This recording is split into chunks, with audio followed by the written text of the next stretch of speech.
Hey everyone, bow hunting Radneck here. We are here with a review comparison between the Panasonic HC-V750 and the Panasonic HC-V770. And to make this comparison interesting, we're going to add into the mix a Canon XA-10. So we're going to compare these. I'm going to give you my opinion at the end, and we'll get started with this. This is going to be a thorough comparison. And we're going to look at the functionality, if you will, as far as the video quality goes and the sound quality. We're going to try to make this as thorough as possible. Of course, as always, since we are the bow hunting Radneck, we are reviewing these in relationship to bow hunting. But the scenarios that we're going to put these cameras under will work for anything. So before we get started, there's a very important thing, the most important thing you'll ever hear in your life. If you want to hear it, click right here, and then you can come back to this review. This other video is actually a lot more important than this review/comparison. All right, so as we get started here, what I want to do first is compare these. I did a review last year at the beginning of last year's season on the rig that I use. But I needed to get two more video cameras. I wanted to replace an old one, a Sony HDR-SR5 that I had. And I also wanted to get an extra camera because we got 3 people in the family hunting. And I want a decent camera for the others. Now, one thing that you'll need to know too before we get started here is this is a prosumer level camera. And so the sensor and functionality of this for filming, I would suspect, I haven't finished all the tests yet with it, but I would suspect that this one's going to perform much better. In the lighting test, this one definitely performed a lot better. And these two cameras are at a consumer level. They're at the top of the consumer chain level of camera. And so let's get started here. First of all, I just want to look at what is on the camera itself. And so let me get started with that. First of all, I started out with the HC-V750, and I found really the video quality and everything seemed to be very good on this for a consumer level camera. Then when I got the HC-V770, which is the replacement model for the 750, I did not find any difference actually between all the connections. All the connections seem to be the same. Of course, you have the USB, HDMI, the AV. I believe this is AV out. Haven't used that before. This is the mic in. And then you have the power on, the Wi-Fi, the level to put your meter up on the screen, and then also the playback on the screen. This is your cold shoe adapter release. Here's the cold shoe adapter. It fits right in there, and then you can just pop it out by grabbing it and letting it out. Then you have, of course, your battery. Here's your battery release. This is how it works. Just pull it and pull it out. Very simple. People have done these kind of reviews before. I'm not going to go in detail. Here's your SD card slot. I've got 64 gigabyte SD cards in there. Here is your power to charge up your battery. On the top we have the still camera button, and then the wide tight toggle switch, and then you have your onboard microphone, which is surround sound, they say, which I assume they're telling the truth. Then you have a push button roll. You push it, it actually has a push function, and then you can roll this as well. Either it's basically to pull functions up on the screen as you scroll it, or to actually you can set it as the manual focus, which is a pretty cool function actually for a consumer level camera. That's pretty high end in my opinion. And then of course you have on the outside you can monitor the audio coming out, and then your record button. I don't know if I got that or not. Okay, so that's the kind of a quick look at the camera itself. And so as we get to testing these cameras out, and again I'm throwing the XA-10 in the mix just to give us some professional perspective, because this is a really good camera. I love this camera for hunting, and then I'll give you my opinion at the end. So one last thing before we get to the testing: the Canon XA-10 has pretty much the same sensor in the let's see, it's a Canon Vixia GF or G. I'll put it on the screen. The G30. And it's pretty much the same camera, just without the XLR adaptations. Again, if you want to see this in detail, you can go to my last year's video where I do a thorough review on possible cameras to buy for hunting. And then also Canon has out now the XA-20, which is this one only records at 30 frames per second at 1080p, and then the XA-20 does 60 frames per second, which is a pretty cool function. So throw this in the mix just to give you an idea of what this looks like. So let's get to testing. All right, guys, here is the all-important test, the low light test. Now this is most important for a hunter and picking the right hunting camera, because low light is when you're going to be shooting deer probably 85 to 90% of the time, unless you're in the rut. So we're going to give this a test, and I've tried this test 3 times. I'm going to make a few comments along the way. You'll see a flash where it's going to go high speed until it hits 5 minutes. Every 5 minutes we'll stop at real time, and you'll see a flash that will tell you whenever which is your cue that it's real time. So here we go.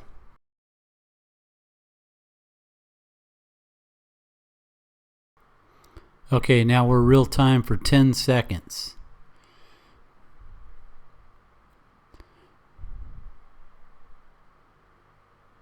Back to high speed.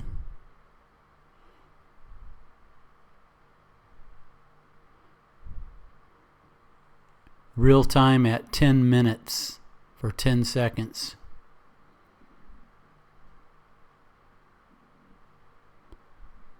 Back to high speed.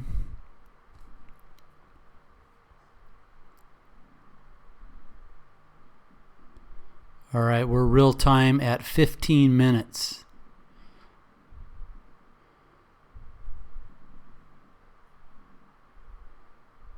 Back to high speed.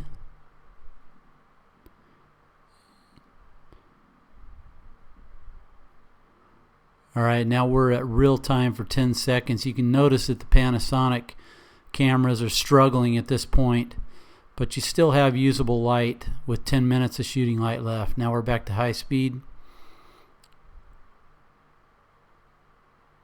And now the Panasonics are really giving up on the light. We're at regular speed now. Back to high speed. You pretty much don't have any usable light left for the Panasonics.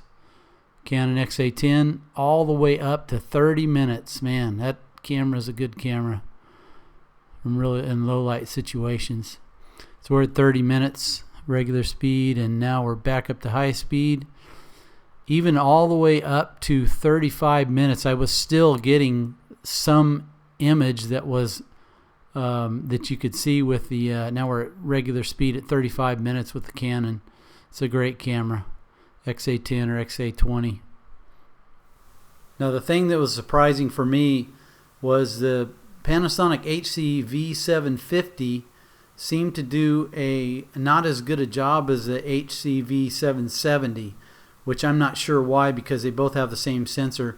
But you can see this is at 23 minutes, and pretty much this is the end of usable light for the Panasonic HC-V750. And then if we run it up to 24 minutes, it takes till about 24 minutes, 24 and a half minutes before you have pretty much the Panasonic HC-V770 goes out. So before we leave this all-important light test, let's do some color correction. So here we go.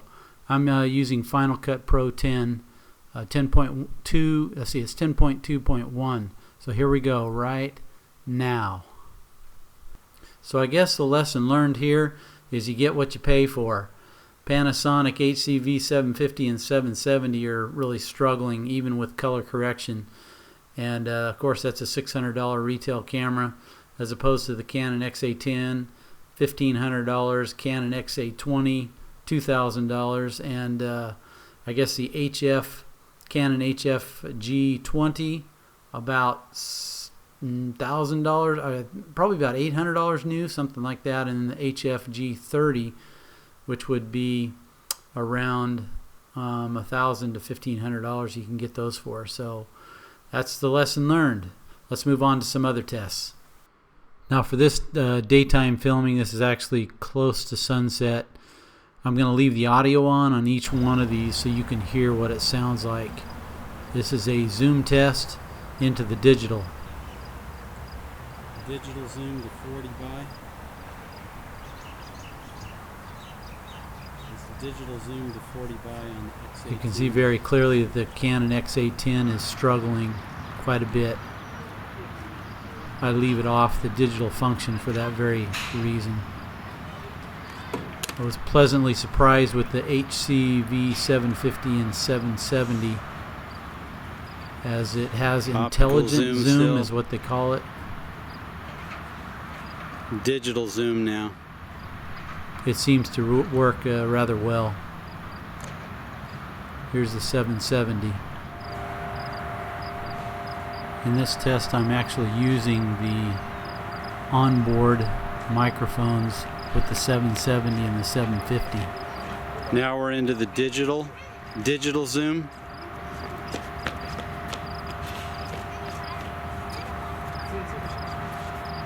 So I've got this full digital sitting zoom, on a monopod, so it's a little shaky. Had a friend help me out here with this video. He said he wanted me to take his picture, so I did.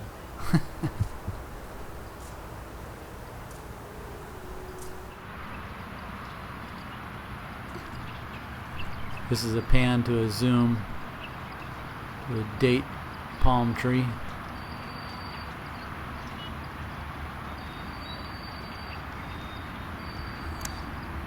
And then finally the 770.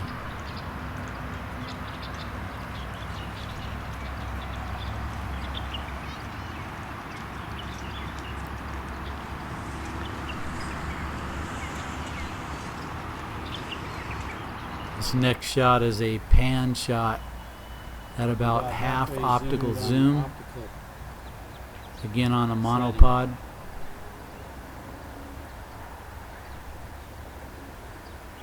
Definite advantage that the Panasonics have over the Canon XA-10 is the 20 by optical zoom. Anytime you go into the digital zoom, it degrades the video quite a bit. You can take care of that problem by buying the XA-20, but it'll cost you $2,000 or maybe $1,700 on a good day new. Also the Canon G30 has the same sensor as the XA-20, so it does really well.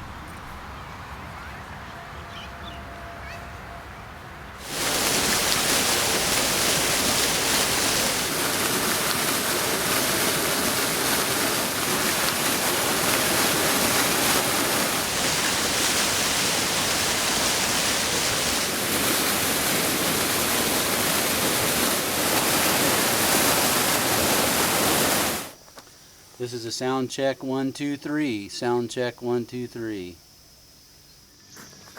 This is a sound check 1 2 3. Sound check 1 2 3. This is a sound check 1 2 3. Sound check 1 2 3. Mic check side by side 1 2 3 4 5. Mic check side by side 1 2 3 4 5. Mic check side by side 1 2 3 4 5.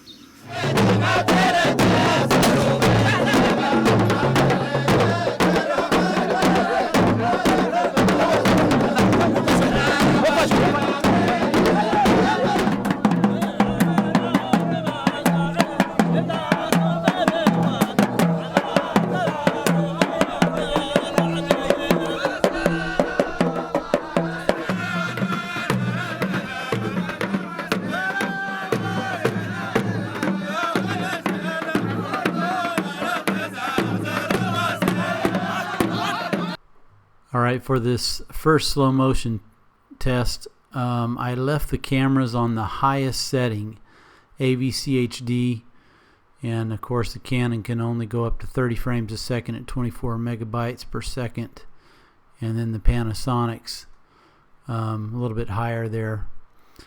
But you can see this is set. I edited this to 10% slow motion, and all three of these cameras are struggling.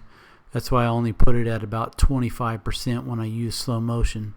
And when it came to the super slow-mo setting on the Panasonic cameras, I was a little bit irritated by the fact that when you could get to it pretty quick, but it would only record in MP4 1080 at 28 megabytes per second. Now the MP4 format is quite a bit more compressed than the AVC HD.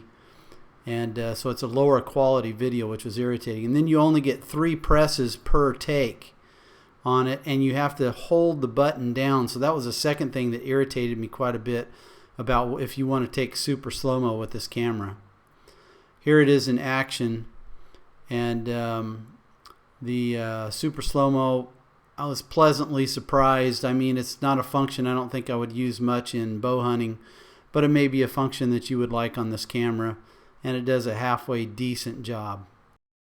Okay guys, here's a bad lighting test, another all-important light test. With the XA-10, you can see that it actually washed my face out quite a bit with the light coming from the back behind the subject. And there is a roller switch on the back, not a switch but a roller thing on the back that where you can adjust this manually. But on the automatic setting, as you can see, it did not do as well as the 2 Panasonic cameras in adjusting for the light.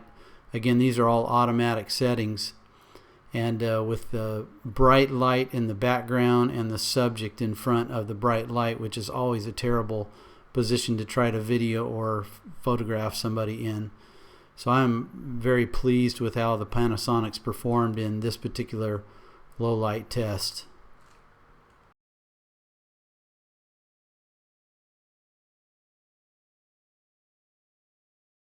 This is a test with the Canon XA-10, the onboard microphone. I'm sure this is the same one that comes with the G30. This is a sound check with no mic at all. I'm using the onboard microphone. This is a test with the onboard microphone, the surround sound. I believe I'm using the 770 on this one.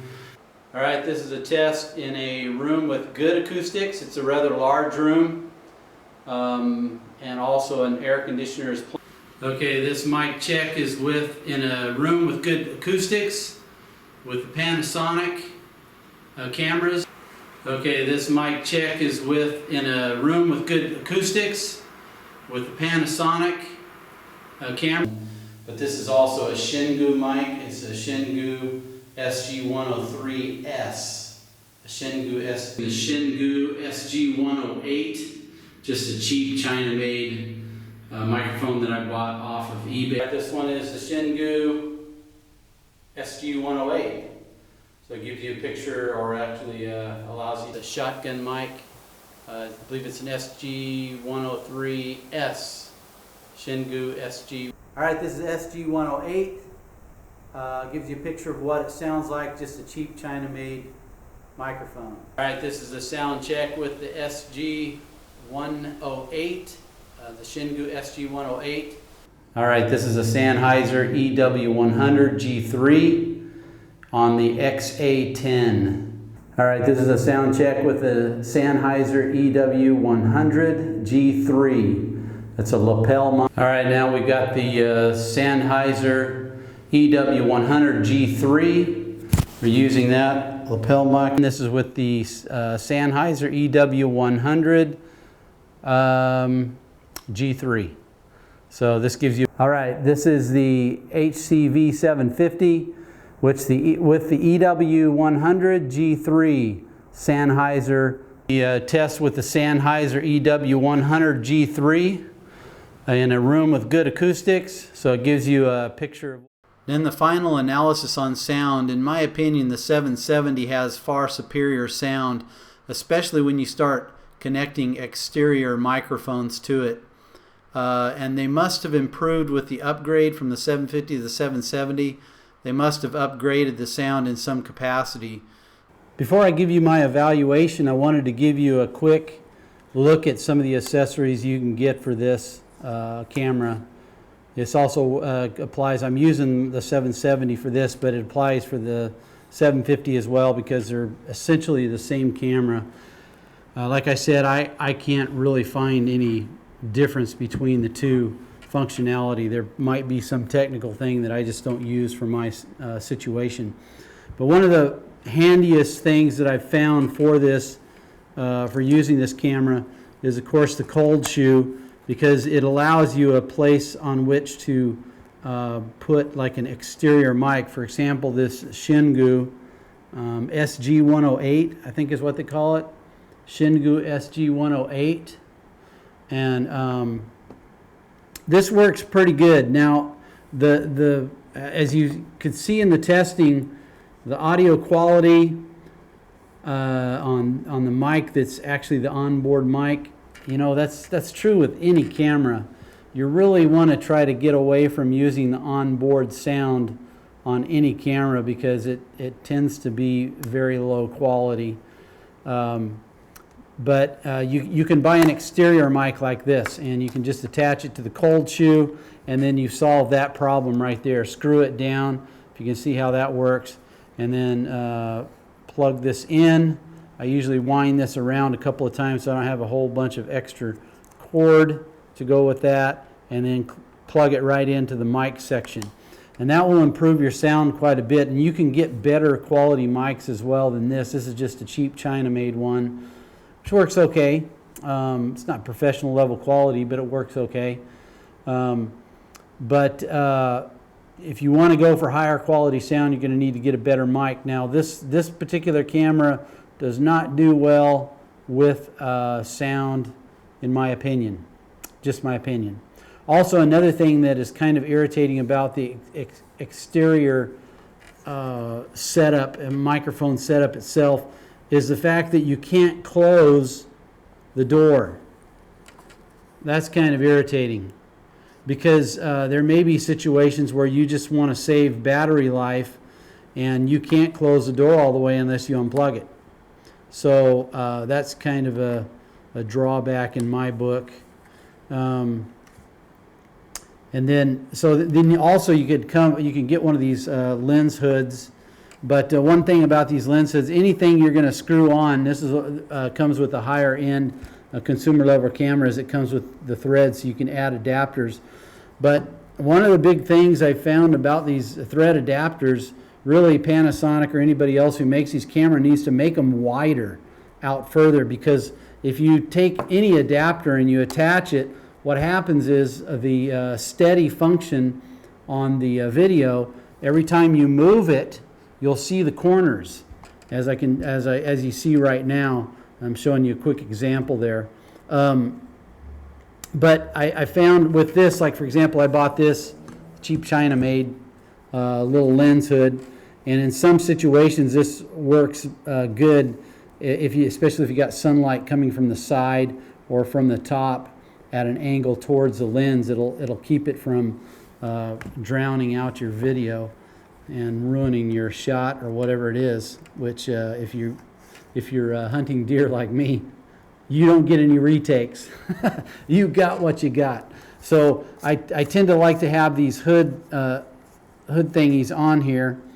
Okay, but then what I did, if you notice, I don't know if you can see that from the top camera, but I filed this down out around here. So if you look on the screen now, to give you some example, you can get that edge bleed back quite a bit. So this adds some flavor to your camera if you do a setup something like this. So then there's one other option for this cold shoe adapter that you can go with. If you're using something like a Sennheiser, like I'm actually got the Canon XA-10 up there, using the Sennheiser, this is really a pain if you have this mounted on here, because then you can't work. If you got this mounted on here, you can't work the toggle switch for the zoom. So you're going to need something to bring it up. So something like this might work. I got a smaller version of this coming in the mail right now, but you can use something like this adapter, which will get it up off of the base and bring it up so you can actually set this in there, something like that. And so you'll have room to work. So you can plug this actually into the mic adapter as well. And this should, if you're in a situation where you need a lapel mic or maybe a handheld cordless mic or something like that, this, especially Sennheiser, will improve your sound quite a bit. This is about $500 for this setup. Then another thing is, one last thing, to improve the sound of this, if you want better quality, because remember, if you go back to the video before that I did last year, I talk about sensor size, how important that is for low light situations, and also sound. Sound is half of your video. If you don't have good sound, people don't like to watch it. So if you're having sound problems with this, you might buy $150 Tascam DR40, which is a digital recorder. You can pull this out, even do stereo, set this up on a separate tripod, and you can hit the sound record button. You can get natural sounds of what's going on. Use something like this Sennheiser, hook it up here, and you'll improve your sound quite a bit by doing that. So I think that's it. Let's wrap it up with my estimation or my evaluation of the camera. All right, guys, I hope you enjoyed that testing of the audio and the video on this thing and some of the functionality of these cameras. One thing that I really enjoy about the Panasonics is the fact that it does have the higher frame rate and also the 20 by optical zoom. And then you're kind of limited with the XA-10, but of course you can get the XA-20 or the G30, I think it is, something like that. Vixia. I'll get it up there for you. It's on the screen right now, actually, as I'm speaking. But that one goes up to the 20 by as well. This XA-10 only goes to 10 by, or the G20 Canon Vixia G20. So, but this is a pretty good camera. As far as my rating goes, between this, I would buy one of these any day. But the problem is, even an XA-10, I think you can still buy some of these Canon XA-10s new. They're still going to cost you $1,300 to $1,400. Okay, this one is set at around $600. But to give you an idea of what I paid for these, the HC-V750, I got this one used. Probably it looked brand new to me when I got it in the mail. But the person stated I bought it off of eBay. The person stated that they used it a few times for a dance class. Actually, I looked up their information on the internet a different way and figured out that she was telling me the truth. But this one I got for actually $403. Pretty much someone else opened up the box, used it 3 or 4 times, put it back in the box and sent it to me, and I bought it for $403. So you can find deals like that on eBay, sometimes Amazon. And then this one, of course, is also listed for $600. But this one I got on sale for used, brand new, out of the box for it was $500, $499.99 on eBay. Didn't even have to pay tax, which is nice. So in my evaluation, would I pay $600 for one of these cameras? If I was in a real bind, I might, but I don't think I would pay on a normal day. I don't think I'd pay $600 for this camera. It's a consumer level camera. I would rather just save up another $300 and I'd get a used Canon Vixia G20, I think it is, which is this model, but just without the XLR. Just the capabilities of the video on this quality, the video quality for shooting hunts is just much better in my opinion. But you get what you pay for. I asked a question on the video last year when I did a video suggested cameras to buy for hunting, is, you buy whatever you can afford. If you can afford one of these, this is all you can afford, this is a great way to go. But you see also in hunting situations, as I showed you in the video, that there are limitations on the lighting. Probably in the last 8 minutes of shooting light, this camera is really going to struggle. Now you can help a little bit on that if you are able to access something like Final Cut Pro 10 to edit your video. You can pump up the the color. You can color correct it and especially pump up the exposure. And you can sometimes pull back some of that or bring back some of the images that are in that video. But this is going to struggle once you get about 8 minutes, actually 10 minutes in to the last shooting light that's available, or a legal shooting light. So this one, as you can see, goes all the way. I mean, you can, the last few minutes it struggles quite a bit, but you can pull it back easily with the Final Cut Pro 10 software that's there. So by pulling up the exposure. Anyways, so my last evaluation, here it is. As a consumer camera, I would give this a high rating. On a scale of 1 to 10, I would give it about a 9, which is really good. I don't think any camera should get a 10 on a scale of 1 to 10. This is the tops right here. And so if I could not afford something like a Canon XA-10 with a professional sensor in there, I would buy one of these in a heartbeat. For $600, no, I would wait for a good deal, maybe on eBay or something like that. But if I had time, a little bit of time, and an ability to save up a little bit of money, I would definitely go for the higher quality prosumer camera. You're just going to get much better video quality, especially in those low light situations. So anyways, that's my 2 cents, a comparison between these two. Hope you enjoyed it. Be sure and give us a thumbs up and subscribe, and you'll get notice of the future videos that we have. Lord bless you.